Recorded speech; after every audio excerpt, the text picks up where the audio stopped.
This is the new third generation Seat Leon.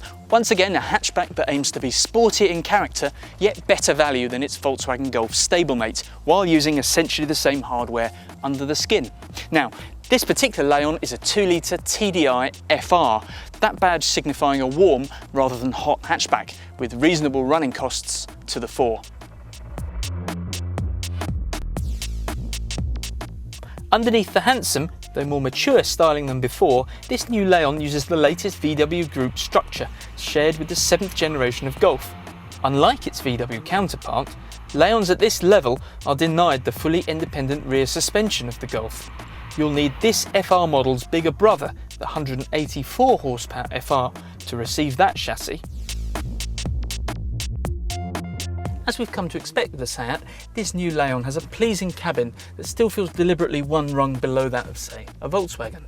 Nevertheless, if you're not preoccupied with that last little bit of plastics quality, it's good news in here. This upgraded infotainment system and hi-fi is particularly impressive. These Alcantara trimmed sports seats, they sit you nice and low in the car for a sporty driving position. The instrumentation is very clear and there's ample head, legroom, front and rear, and good boot space too. The 150 horsepower, 236 pound-foot of torque diesel engine is to the latest Volkswagen Group spec and provides 0 to 60 miles an hour in 8.4 seconds and a top speed of 134 miles an hour. The combined fuel figure is listed at 68.9 miles per gallon, although you're more likely to see 50 to 55 miles per gallon in normal use. While with just 106 grams per kilometre, the FR sits in a competitive B taxation bracket. The 150 horsepower FR is a usefully quick car. Its performance is centred on the immediate and considerable slug of torque, which punches it out of slower corners and past slow-moving traffic. A twin-clutch gearbox is available, but this car has a 6-speed manual and the change is easy enough, although as with all diesels, gear choice is critical. The elephant in the room for this model is the 184 brake horsepower version. That engine, shared with the Golf GTD, delivers considerably more power and torque, but it also brings with it the aforementioned multi-link rear suspension and bigger brakes. Given it costs just £990 more, choosing it over this car is surely a no-brainer. If you really want to drive your Leon as a genuine performance car, then you will rue the omission of that independent rear suspension. However, as is this FR, it's a decent all-round warm hatch. It does the long distance comfort thing, it does the everyday usability thing.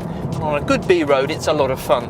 It's just that if you push beyond a certain pace, it lacks the steering precision and general body control of a genuine hot hatch. The presence of the 184 horsepower version seriously weakens the case for this particular model, but it's still a competitive package. At £21,385, it's much cheaper than the Audi or VW equivalents, while possessing a real flair that pushes it beyond the familiarity of Ford's and Vauxhall's contenders. Equipment prices are attractive too.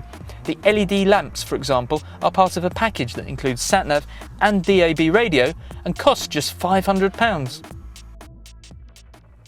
You might say the new Leon is slightly less distinctive to look at than before, but it's arguably a far more compelling package than it ever was. The interior, though still lacking the class of a Golf or A3, is far less gloomy than before, and at this price saving, is it really an issue? This model is compromised by its mechanical specification compared with its more powerful twin, but even so, it's a fine warm hatch for those looking for practical performance on a keen budget.